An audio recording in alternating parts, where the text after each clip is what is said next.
Give me a P. Give me an H. Give me an A. Go on forever. What are you trying to spell? Phantom Power Hour.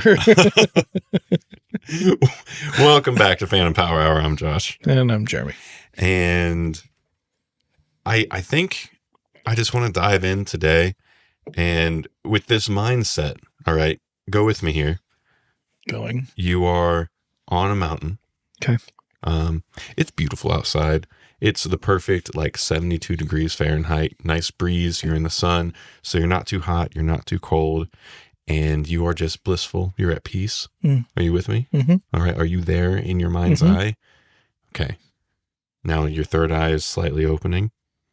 Then it just bursts open, and all of space-time is just ripped apart, and you are standing in front of the younger you that is kind of... This is really specific. It is. It's at the younger you is at the beginning of your kind of just diving into the musical journey. Oh. I know for both of us, there's not really one pinnacle moment in our youth where the musical journey started, but you're talking to the version of you that is kind of like right at the point of, this is what I'm going to strive to do in my life. Okay. Right. For me, that's like 14-year-old me that found a new passion for music through picking up the bass. Right. For you, what if you had to try to pinpoint one part of your life, where do you think that would be? I think honestly, I was going to church probably for all the wrong reasons. Doing most people because of a girl. Who didn't do that? I played guitar, not well, and the youth pastor there was like, "Hey, you're gonna lead worship," and I was like, "Why?" And it's like, "I don't know. I see something in you, call it, I don't know, God thing, woo woo woo, whatever." That probably started everything. Interesting. Okay. Yeah. Okay. I think it does come down to 1 minute for me because I was not into guitar a whole lot. Then again, all the wrong reasons, all the cute girls at youth group, whatever. Yeah. And you were the pastor's wife was. Ooh. And you were the boy that could play guitar. Yeah. Yeah. And kind of sing slightly better than the rest of the boys. Yeah. And then quickly got picked up. Around here, churches and Christian bands, and that was probably 2001. That was the balloon of Christian bands. Yes. I think. So I got on the road with a couple of them, got to tour and be around some now insanely huge worship leaders back when they were just doing learning from them when they were young. Yeah. And that was wild. I think I got to experience the back end of that bubble. Yeah. I got into that bubble 2011, 2012, which I think is where the shift kind of began to go much heavier gospel realm, and less of the, rock boy band, Christian band kind of thing. Well, there was a time where the Christian world, think of what you want. I get it. You can roll your eyes all you want, but there was actual music happening for a while. Yeah. And it was in its own world, and it was very cool. Oh man, there's Mute Math before Mute Math was Mute Math, Earth Suit. Just weird. Yeah, it was a weird time, but there was a lot of experimentation happening. Yeah. And there was an actual music culture, not just, hey, this is CCM. Nobody knew what that was. Right. So they were kind of throwing darts, and art was happening, like it or not. A lot of it was bad, but there were some diamonds in the rough, though. Oh, that's for sure. So you're on this mountain. Your third eye is just burst wide open. You are looking and talking to your former self, the kiddo that was kind of told you're going to be the worship leader. And now you're here a couple decades later with, we don't have all the wisdom or the experience, but we got more under our belt than we did back then, right? I hope so. Good Lord. So, I kind of want to talk about like what are some pieces of wisdom that we could impart on our younger selves? Like if that version of you that was just told you're going to worship lead stumbled across this podcast, what are some things that you wished you would have heard? What are some things that you needed to hear back then that maybe you didn't learn until much later? You don't need to put on that much Curve cologne. Dude, I was a Curve guy too. Yeah, the amber Curve. Brother. That just brought back a deep-rooted memory I hadn't thought about in so long. I still have some. Really? Aged like fine wine. It smells exactly the same. And my son likes it now. Oh, no. He's 6. Getting all the ladies. Dude. While everybody else was spraying Axe in the gym locker room, I awful. had Curve. And I had PE. Refined gentleman. I had PE I think, second period of the day. And I went to a tiny school. We didn't have showers and stuff that you could take after PE class. So all of us were stanky. Ooh. And this was like 8th grade, freshman, sophomore year. So like pinnacle of body odor becoming a thing for many people. And I thought, brother, you just spray that Curve on, nobody's going to smell anything other than deliciousness. Oh, they just smell BO and Curve. Yeah, not a good mix. That's hilarious. And along with this conversation of what we probably should have heard and wish we heard, maybe we can talk a little bit, like keep it gear oriented. So y'all watching, you're much wiser than us, most likely. Maybe you don't need to hear these things. Maybe you're just in it for the gas, the gear acquisition syndrome. So I've got gas. Ooh. So maybe we could also talk about like, if you were the one calling the shots, if modern day you were calling the shots on where money is being diverted to in this endeavor of creating a music career, how would you steer this younger self? Oh, man. Yeah. Because I think that's a pitfall that a lot of people starting out, especially in the age when we were starting out, when there was a YouTube, but it really only consisted of like comedy sketches. Yeah. There wasn't like educational stuff. No, you had the Harry Potter puppets. You had Badger. Mm-hmm. And there wasn't a lot of product demos and reviews. We just kind of had to read about that. In magazines. Yep. Yeah. And they were awful. What magazine did you have? I was a connoisseur of Bass Player magazine. Tape Op and Sound on Sound. Okay. I had a couple issues of Sound on and Sound. Guitar Player. Yeah. That was nothing but ads, though. Truly. It was like every other page was a full page Boss ad. Truly. I was in Bass Player magazine for the tabs, honestly. Weren't you actually in Bass Player magazine at one point? I think I was for sure in No Treble. I don't remember if Bass Player actually did an article on me or not, but if they did, it was through the article on me in No Treble, which is like I don't think they ever did physical magazines, but it was at that age, again, like I think I was in there 2012, 2013. So we're kind of, as a society, leaving printed media and going more towards like, we're still in the mindset of it's a magazine. I get my information from magazines, but now it's online instead of a printed form. An e-mag. E-mag. Like an e-cig. Indeed. Those are also blowing up at that era. Physically blowing up as well as societally blowing up. Yeah, taking your life in your own hand. So you go first. So I feel like a lot of this will be kind of a mixture of psychological, philosophical kind of ideals that have grown within us as time goes on, as well as very poignant, like music related things. And I think that starting out throughout all my life, I think there is one really wise, really good, valuable idea that I was instilled with by my mom, which is, we call it these days of like buy once, cry once kind of mentality. But the way she always framed it growing up is don't settle on something that you're going to spend money on just because that means you can get it now. Yeah. If you need to have delayed gratification in order to get something that's going to serve you in a better way, then that's going to be the best decision to make. Mm. I don't always follow that throughout my life. And, you hit 18 and now you have a line of credit. So it's even harder to have that kind of mentality of just waiting. But yeah, dude, I'm kind of I have a different problem there. As my dad said the same thing, buy once, cry once. And he was never afraid to like spend money when he knew, like, I feel like he could make quick business decisions. And like good ones. Whereas me, I don't know if you're into Enneagram stuff. I'm a 5. However you take that.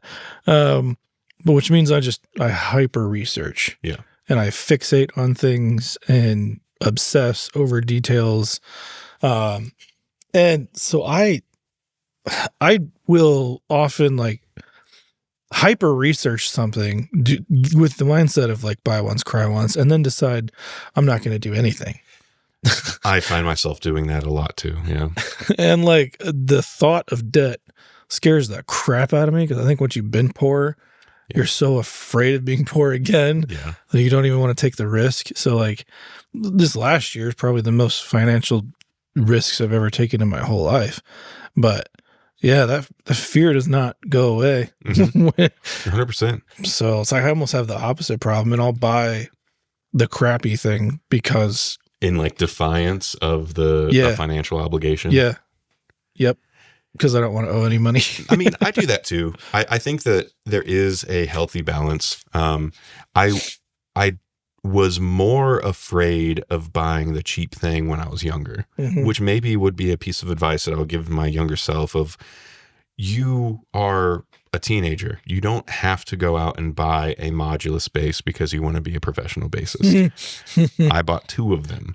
Like I would, for sure, like a very specific thing I'll tell my younger self, don't spend all that money. You don't need a fretless 6-string custom modular bass, and you don't need to buy it the day before you start college. And I thought I did. I still have it. I love it. I'm never going to get rid of it. I can count on both of my hands how many times in a professional context I have needed to play that. Oh, wow. Yeah. And it is to this day the most money I've ever spent on an instrument. How much was it? I think like over 4. Yeah. Not much for a custom, no. No, and this was Modulus in its prime before it kind of folded on itself and then reemerged as Modulus Graphite. And I think that what those instruments did for me at that time, specifically my first one, which is a Modulus Flea J5, also a custom one, but that was my first real professional instrument. And it's also the one that like I think has seen the most hours of both like practice playtime and professional playtime. That was like the main axe for a decade or so. But I think there is value in getting yourself something that is high end at an age where, one, you know that like this is a pursuit, a real pursuit of yours. It's not mentally a hobby anymore. And it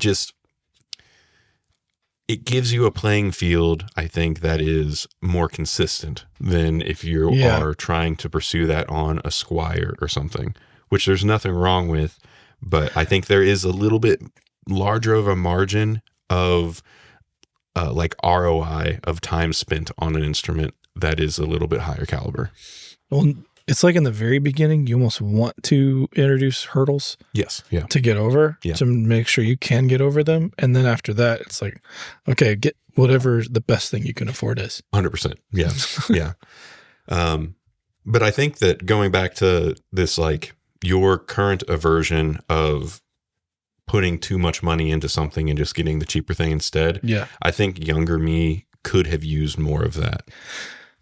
I will say when I broke that rule in my head, like last episode talking about triad orbit. Yep. You know how back and forth I went? Like I had that in my cart. Like I started buying triad orbit stuff, 2 years ago? Mm-hmm. I had this stuff in my cart for over a year. And I was like, am I going to do it? Am I going to do it? Am I going to? And once I finally did it, I was like, I should have done this a long time ago. And it's so hard when like you didn't need it.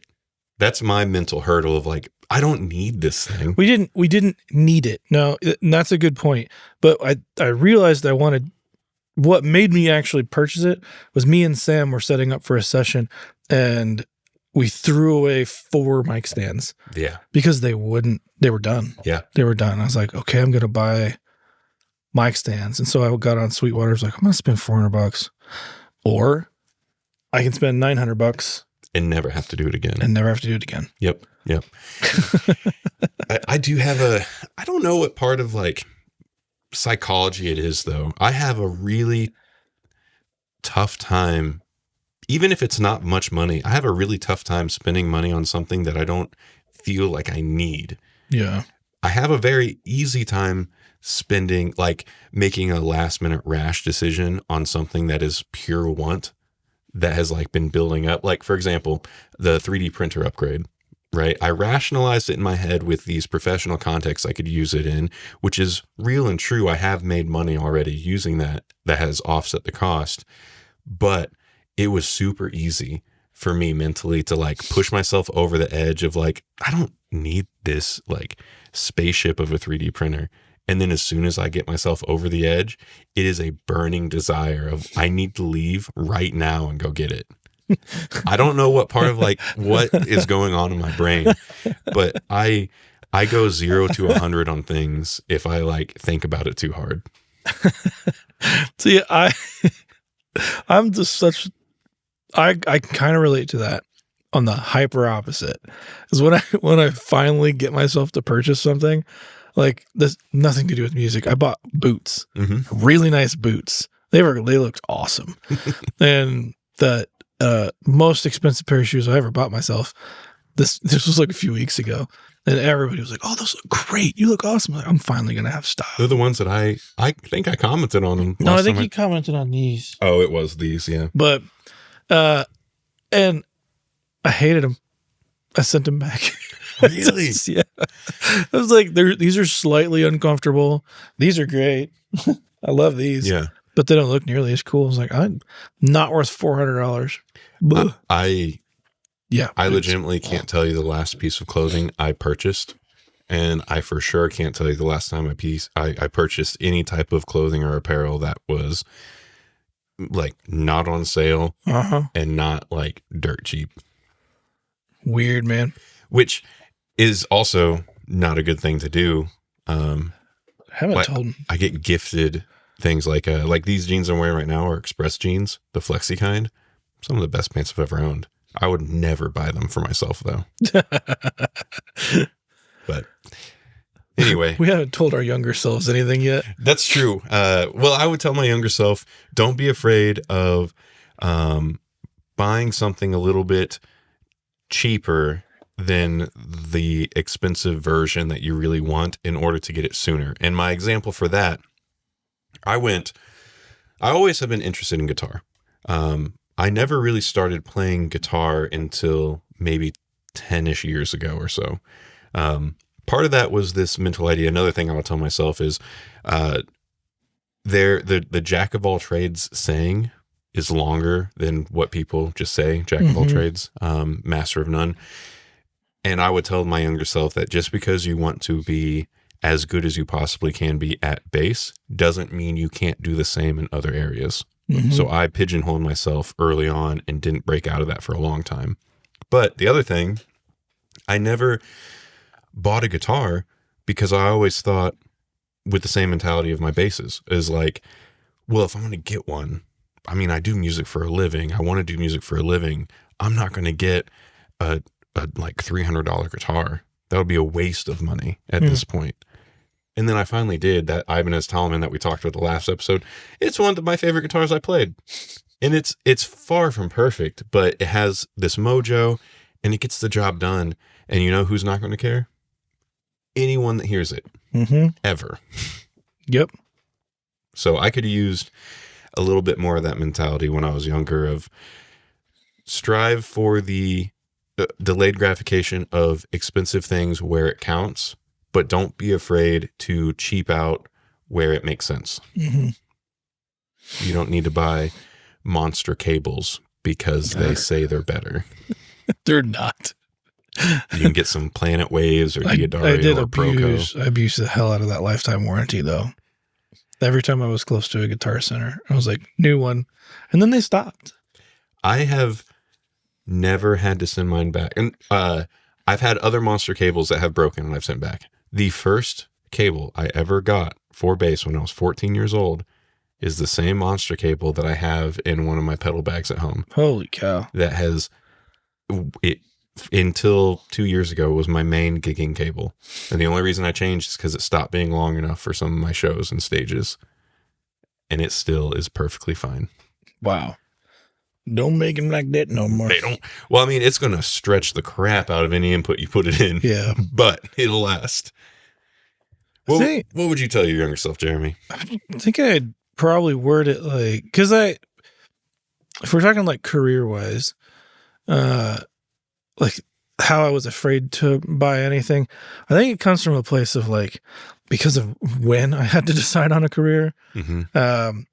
It was 2008, 2009, like the housing crash, and like I was overeducated for that time period. Yeah. Little did I know. You knew too much about what was going on. Nobody wanted to hire anybody with a graduate degree. Oh, I see. Yeah. At that point. And if there was even a job to have, and like, so I think I just grew up like, well, as a young entrepreneur, grew up at that time being overly cautious of things out of necessity and survival. Because like I had a safety net of like my parents. If I needed help, they were going to help me, but I didn't want to use it. Yeah. And I guess I would probably say like, dude, believe in your own abilities as much as everybody else does. That's a good piece of wisdom. Because I feel like I say a lot on the videos that we do with Recording Studio Loser, when people ask like how I got started, I was like, I think everybody else believed in me more than I did. Yeah. Like, especially like my wife now, who wasn't my wife at the time. My wife, like everybody was like, oh, you can do this. You can do this. Like looking back, I was like, no, that was a bad idea. Yeah. It worked out, but like, logically, shit. yeah. Like, yeah. Shouldn't have. Yeah. Shouldn't have. I think that's a really good piece of wisdom or encouragement of believe in yourself as much as other people do. Yeah. I found myself in a similar boat, maybe like slightly different make and model of boat, but similar situation of I had the experience of being not even the big fish in the pond, because of the school that I went to was so small, and I was like the whale in the kiddie pool, right? And then my ego was inflated even more. I guess external ego was inflated even more going to college. Pause. Hang on. Halfway out of there. I guess not. It's the washer. My bad. She's dirty. Whale in a kiddie pool. Sorry.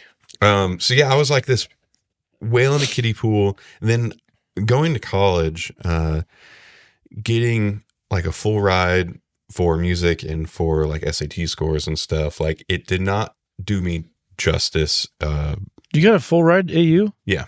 Dang. Not easy. Private school. Well, so all those factors though played into like this belief built around me that it's interesting because it both inflated my internal ego and I think kind of offset my trajectory for self-improvement and development. Interesting. While also building this imposter syndrome kind of complex within me of still not believing in myself, even though everybody around me had much higher of an idea of what I was capable of than I myself was.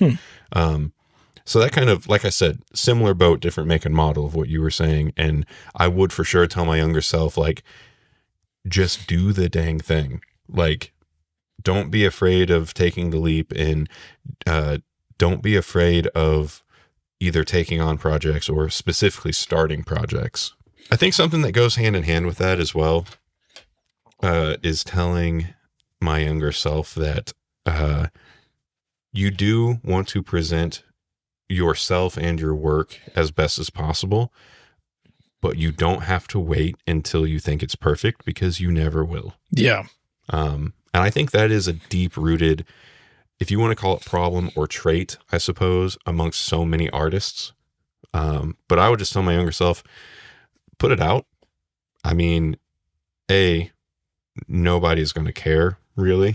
And B, no one's going to hear the things or observe the things that I feel like are flaws within it. And if they do, they're going to find something no matter what state of perfection I feel like that thing is. Yeah.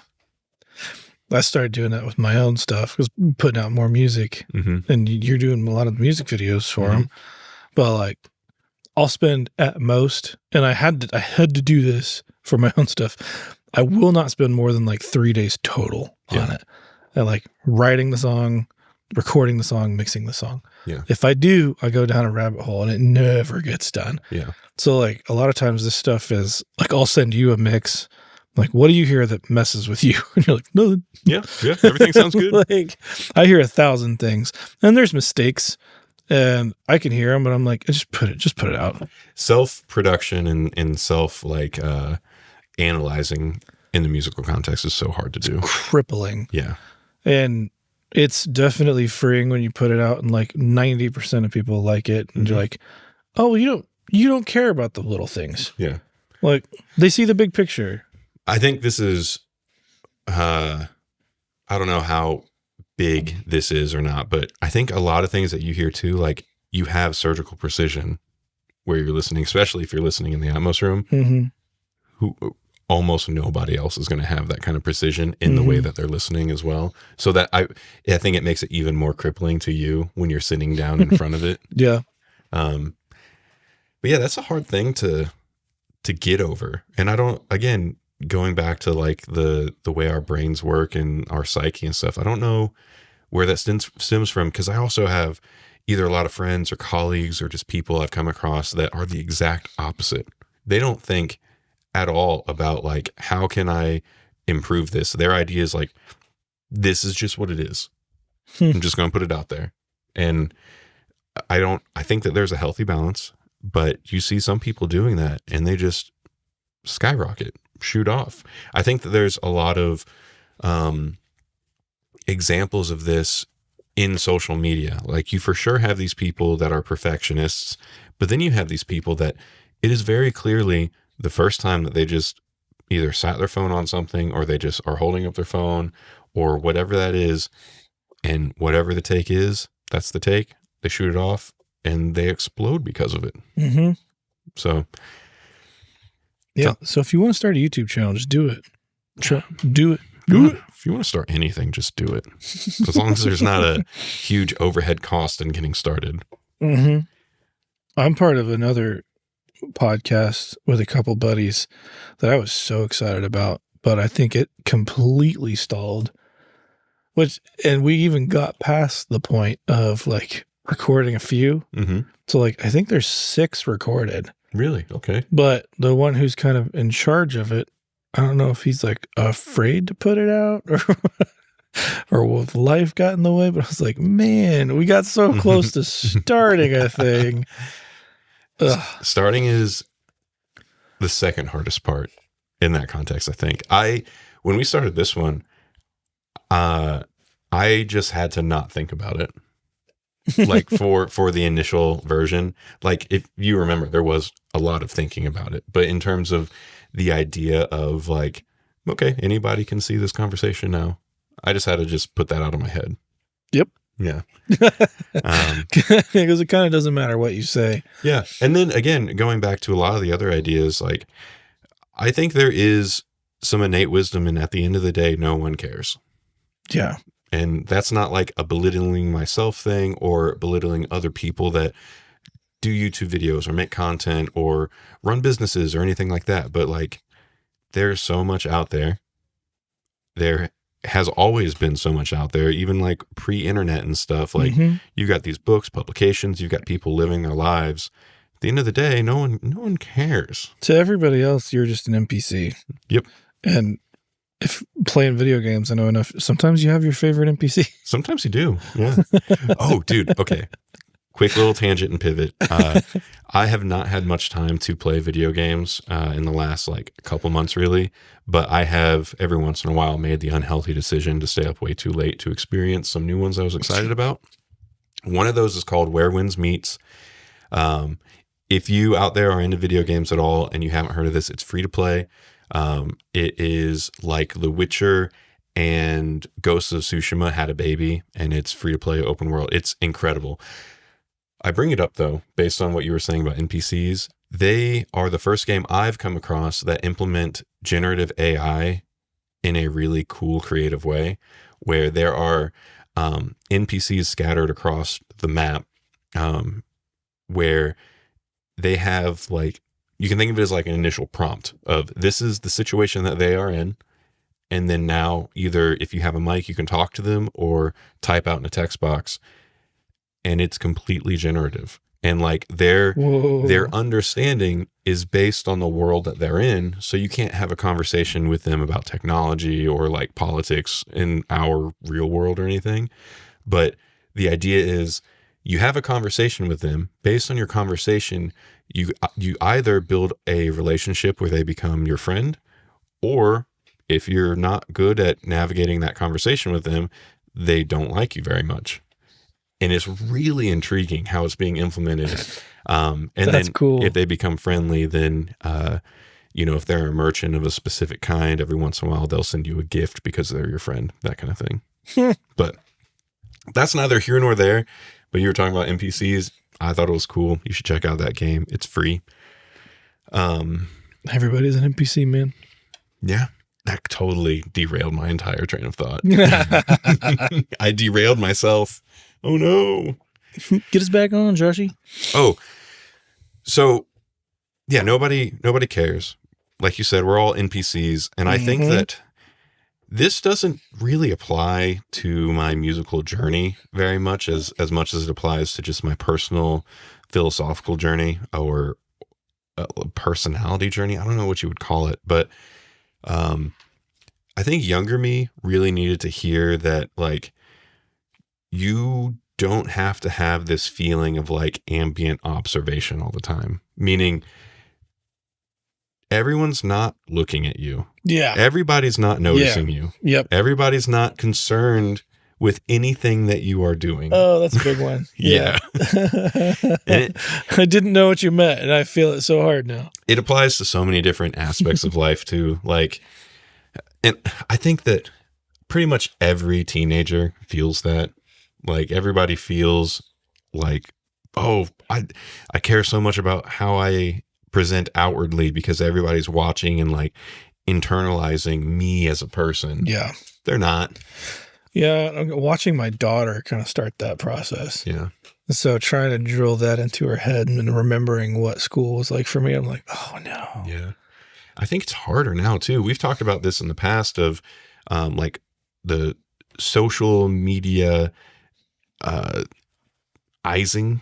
I don't know what you want to call it, but the imprint of social media, the idea of you're posting your best take of that song. You're posting the best version of the photo that you also edited. Yeah. And I think that internally is probably imprinting on a lot of people about, well, in real life, I also need to present outwardly this version of myself that is going to be accepted or validated the most. That's a good point. I think the only pushback I would have with it, because like the whole social media thing and like raising kids in this time, or like how social media in general messes with your brain, I think it's how you use it. Mm-hmm. And like with Recording Studio Loser, that was definitely like something I struggled with in the beginning, because you're literally trying to be the best and put out the best, and it's impossible. Yeah. Like, you just can't. So once I was like, screw this, I'm just going to do like, I was just going to do like, what happens at the studio? Here it is. Yep. And then that was like a really healthy move for me. It kind of made me okay. It made me look at the negative stuff differently. Not that it never bothers me. Sometimes it does, but it's very different. It almost it's made me way more confident of a person, like self-confident, because if you're putting out the stuff that's like, okay, this is real, this is what I'm doing, this is it, this isn't like a fake thing, Yeah. this isn't me trying to play like this part over here, and then the people still like crap on it, you're like, I don't care. Yeah. Like, Yeah. whatever. Yep. And it almost makes you a little more resilient. And I think if we can instill that, like in my kids, like if I see them starting to interact with it, like you can do it in a human way that's not like self-aggrandizing or too self-deprecating, either way, but it's just another extension and a form of like social interaction anymore. But it is different.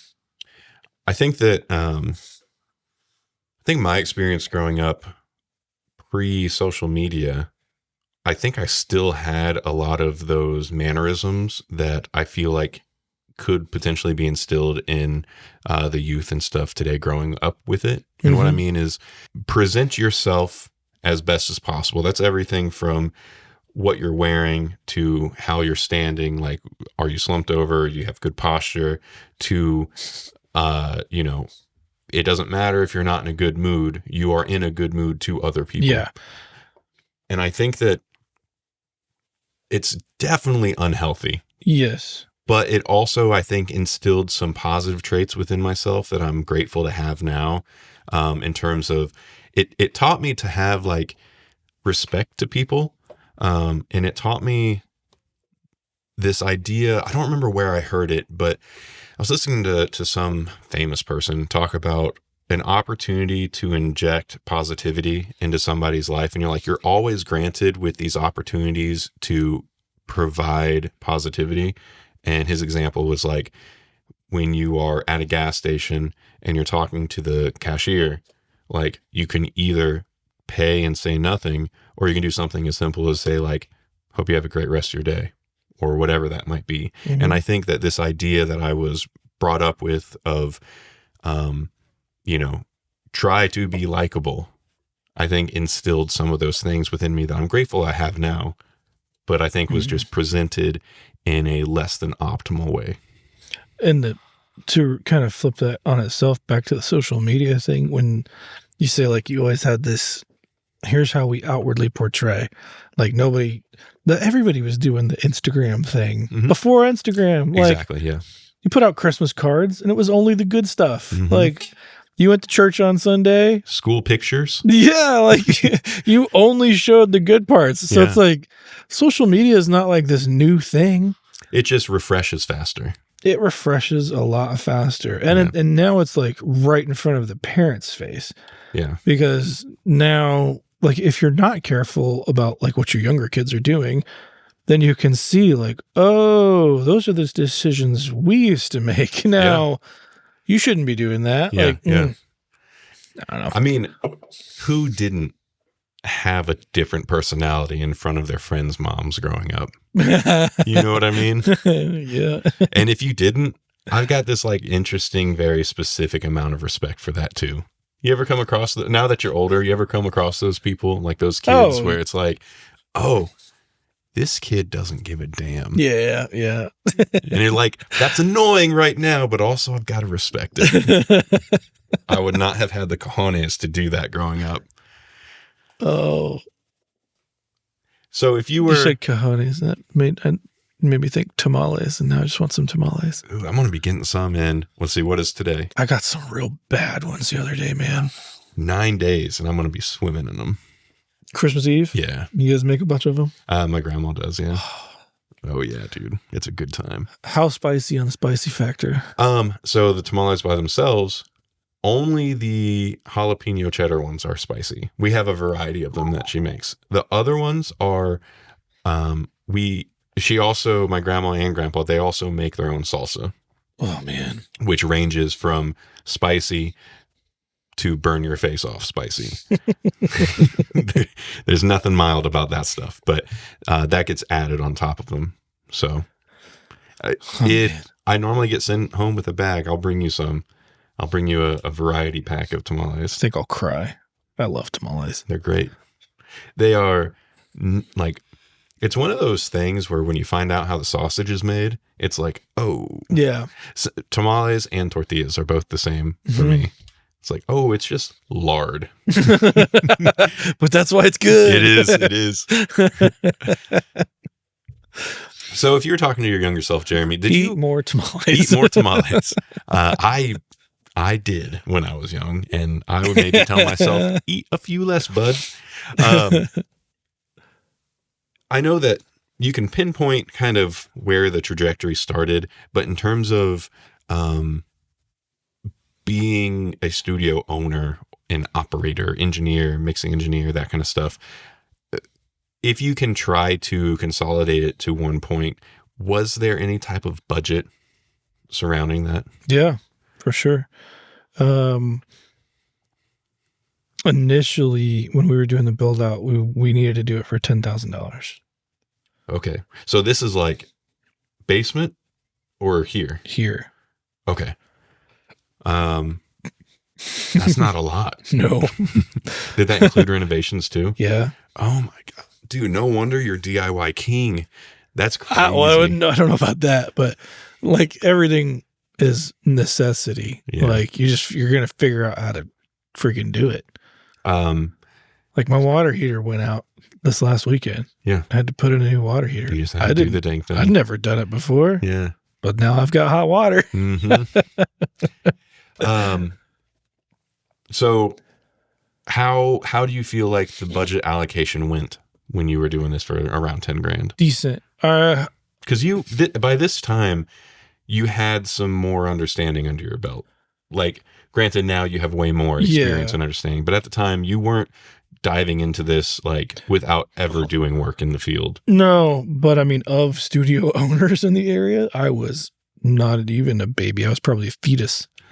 Like I had no business doing what I was doing, but I think doing it again, it's hard to say because there were just so many constraints because of budget. I think we got done an impressive amount with what we had.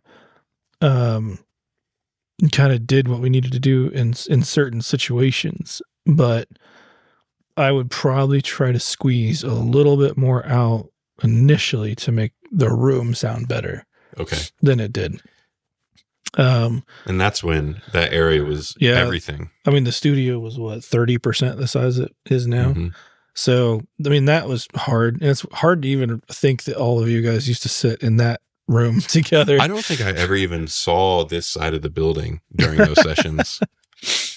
Because there was that wall here. I don't think I'd ever seen on the other side of this wall before you knocked it out. You never went to the lounge? Did the lounge used to be back here? Yeah, like the kitchen? I only ever remember back there. Weird. I'm sure I did experience it. Oh, you know what? No, I do remember because you had like the countertops and everything. Yeah. Very, very fuzzy memory of that. Yeah. But yeah. Weird. Long time ago. But I would probably try to squeeze money out to basically do this. But I think it would have probably led to way more growth. But it could have been like squeezing too much out of it initially. And like it served a purpose for what it was. Like we needed to live here for a little while. Yeah. Shouldn't have legally. That didn't happen.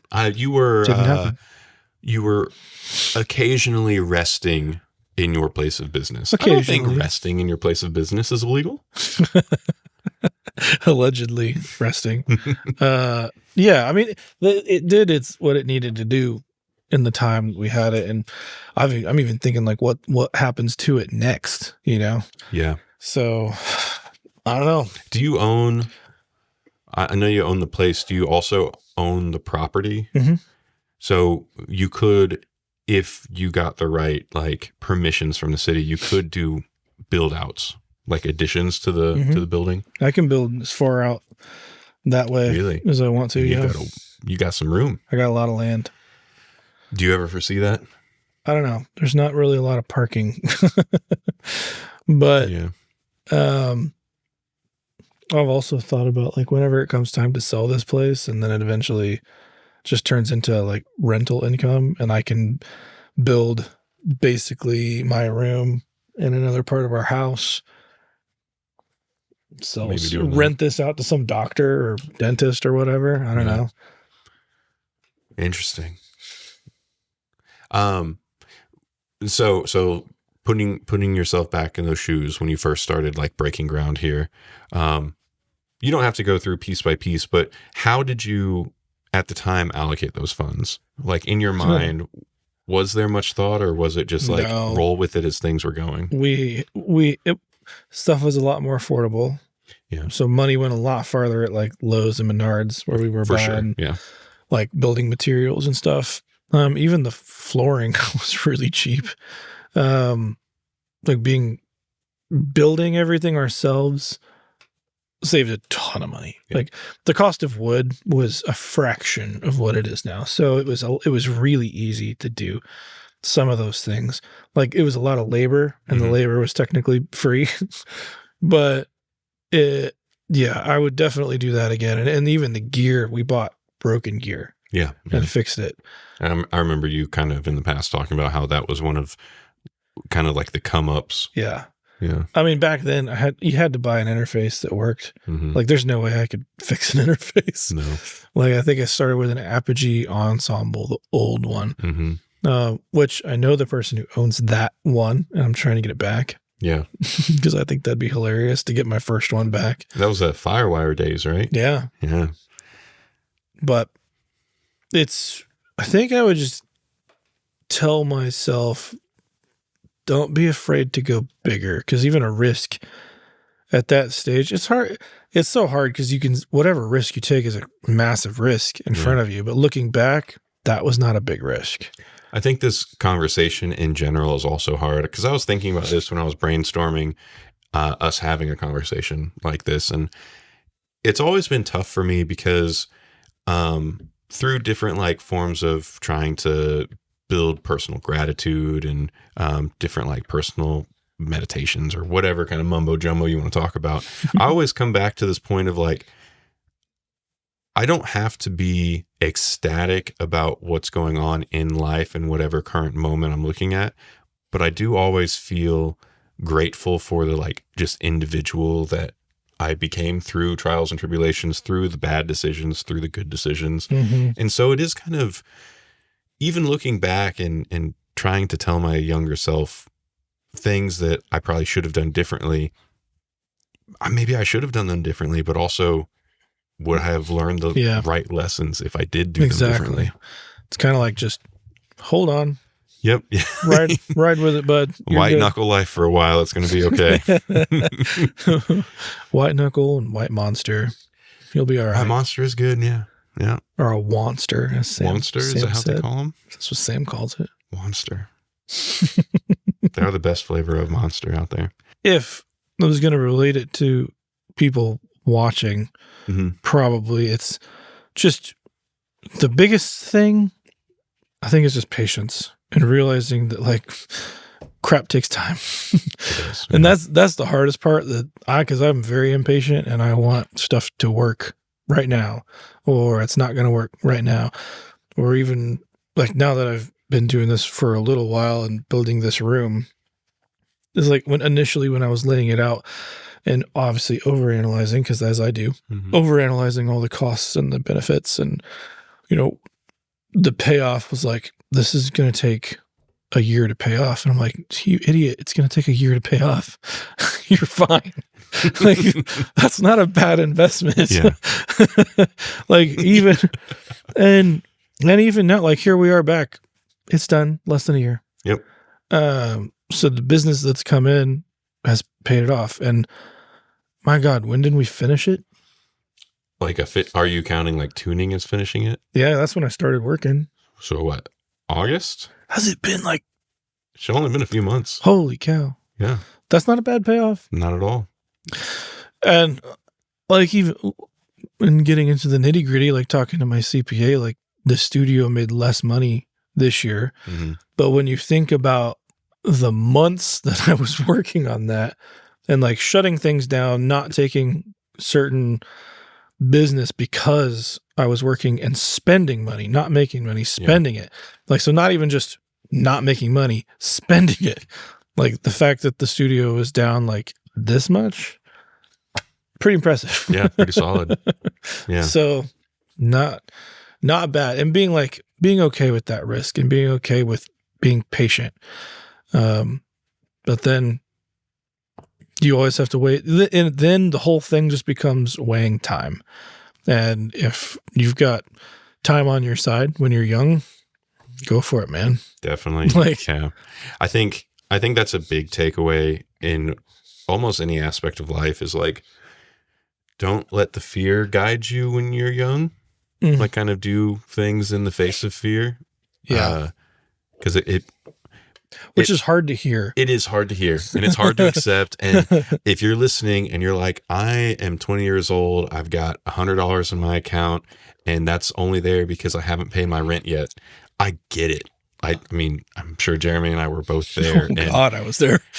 I'm not telling you to go out and get a $30,000 loan so you can chase a dream.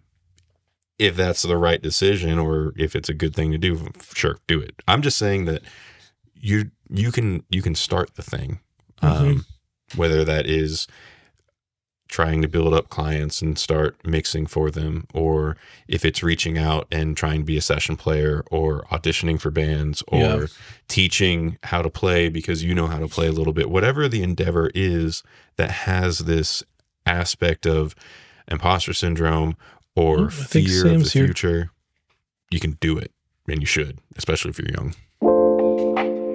Now it's time for Record Rex. You started last week, so I'm going to ask you, Jeremy, what you've been listening to, but then I'm going to go ahead and go. So you're going first? I'm going to go first. Go first, boy. This is more of a video than it is. I think they did release it as an audio recording, but one of my favorite keyboard players / producers of all time, Anomaly. You remember like us going ham on Anomaly in the past? This was maybe 5 years ago or so where I first started kind of listening to him. A French jazz-ish keyboard player, but with super sick, nasty songs that he would put out. I think he's the face for, I want to say Omnisphere. He does these live performances where Omnisphere presets are changing automatically as he's playing. He's doing like multiple parts. It's so dope. But he teamed up with one of my favorite guitar players, Corey Wong, and this other guy who I had not come across before, but I have started to do a deep dive on, Josh De La Victoria. And they put out this video through Neural DSP. It is a one-shot, 16-minute long compilation of like 3 songs. They're in this see-through dome in the forest. It is one of the coolest recordings. It's just, like I said, one shot, all live takes. And I don't remember if I sent this to you or not. We're not going to watch the whole thing, obviously, because it's 16 minutes. But I implore you, go watch the whole thing. I got moist eyes multiple times watching this. Can I say like a hot take that even I'm offended by? Offend me. I love Corey Wong. Mm-hmm. Everything he's involved with, I love. But I've started seeing him in so many places that I'm like, okay, it's just busy right hand stuff. Yeah, this is different. I'm with you on that. I agree. Like he's got the rubber band hand thing on lock. I'm not saying he's not unbelievable. Right. This gave me, part of why I love this so much is because it gave me a new appreciation for him. Let's hear it. Okay. I need this.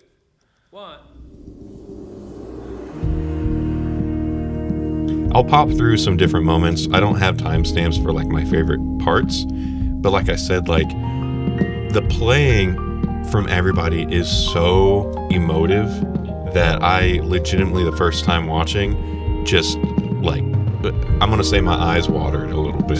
That's how I'll put it. So it's cameraman being pushed on a rail in a circle the whole time, all live one shot. Part of the impressive nature is that they just have this whole thing memorized. Oh.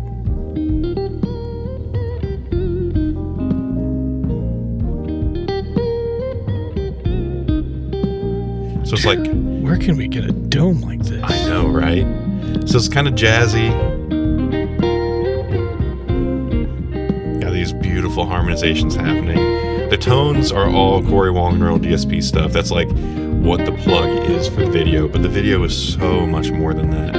Are they using QCs with the profiles then? I believe so, yeah.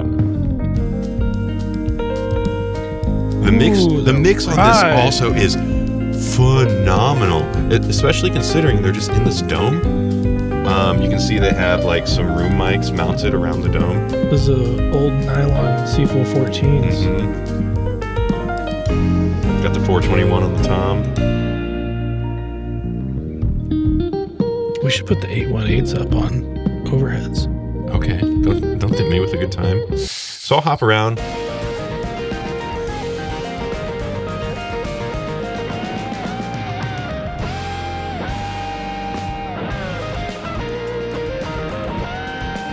Got the good old boomer bins. Classic rock guitar. I've never seen him play like this. Me neither. That's why I like. It gave me this new appreciation for Corey.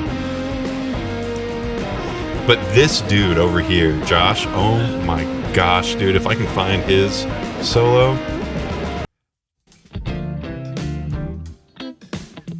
There's Corey, I know. Yep. And again, I have been overlooking Anomaly in this whole thing. He's just phenomenal. Yeah, that's his thing, man. He's so good. Is that the key bed tilted up, not the instrument itself? I think the instrument itself is tilted forward. So this is Josh. Solid sweater.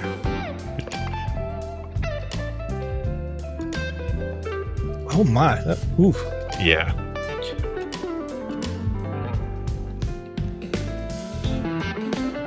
Dude, his tone and his runs.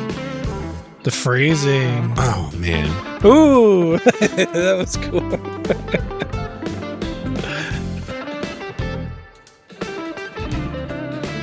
I love when a guitar player can be like conversational. Oh, yeah.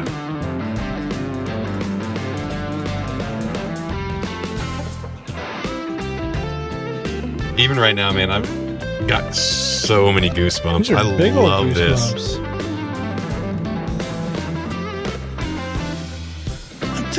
How does he hold his hand like that? I've tried it. I can't do it. Like, I feel like the tendon right here just gets too tight. He's crazy.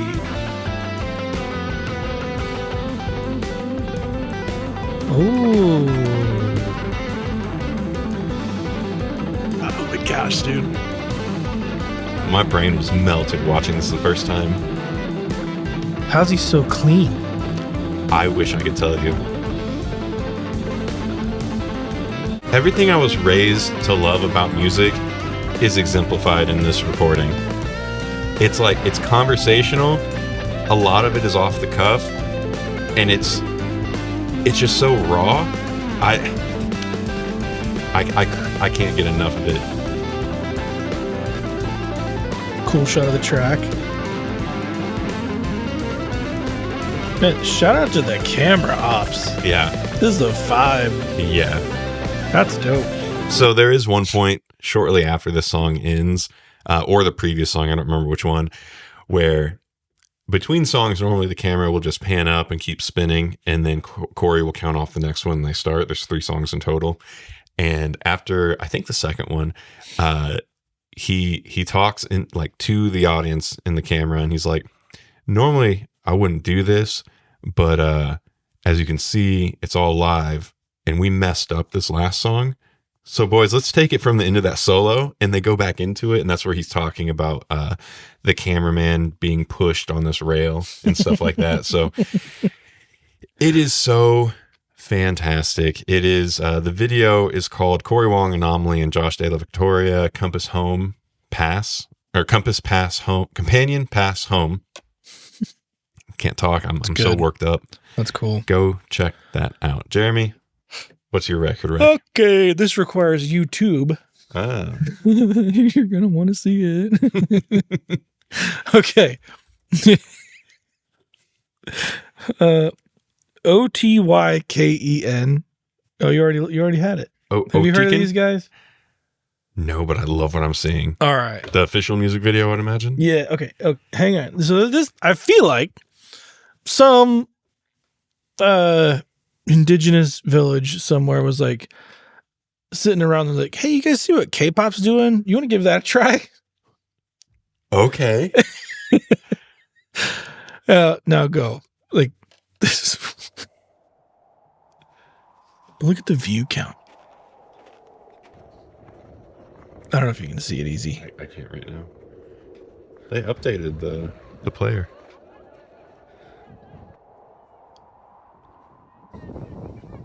You've got your to-do list on there. It's not capturing it. Ah.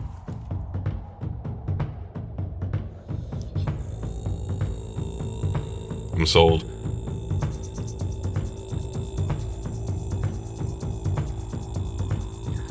Like they're Oh, this is so cool. very traditional pieces. Yeah,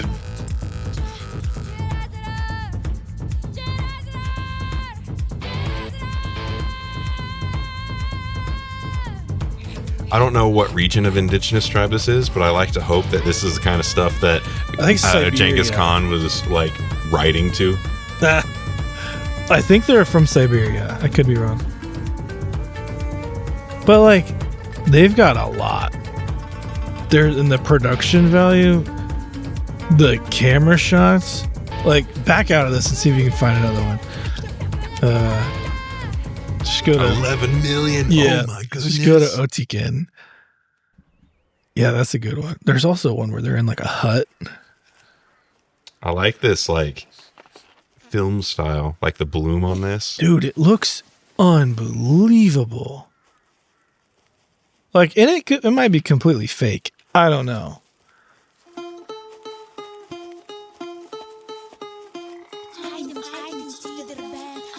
Oh, this is already a bop. That beard on the left side looks totally fake, but I don't know. Maybe it's so good it looks fake. Maybe. Like, I don't know. When I found it. Their skull cello. Yeah. Throat singing.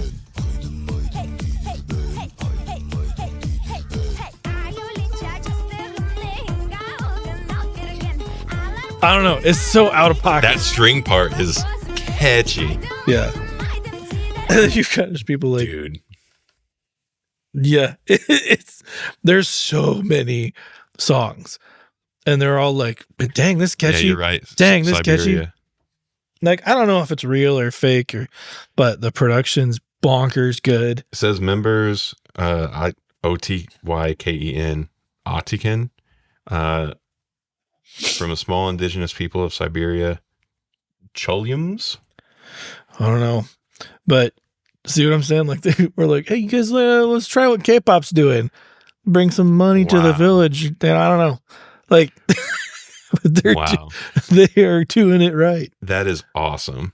There's so many of the songs are really cool. It's a fun little rabbit hole to go down, and then Yeah. you're like, "What is happening?" I love it. That is cool. Get And you know your what else is dose of cool? music. You're cool for watching and sticking around this long. If this was your first time, or if it's your 13th time, very oddly specific, hit subscribe if you would.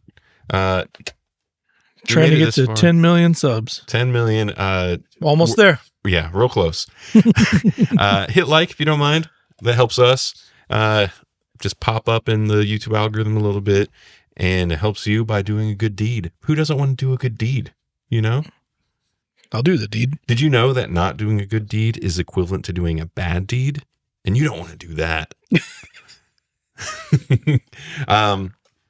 If there are other artists that are either like underground or something that just makes the hair on your arm stand up like the Corey Wong video did for me, drop it in the comments. We want to know about it. We want to share it with other people too. And, you know, what's a piece of advice that you would give your younger self if you were sitting on top of the mountain with your third eye wide open, breaking space and time into two so that you could have that conversation with a younger you. Use more deodorant. Curve is not a replacement for a shower. All right, guys. Until next time.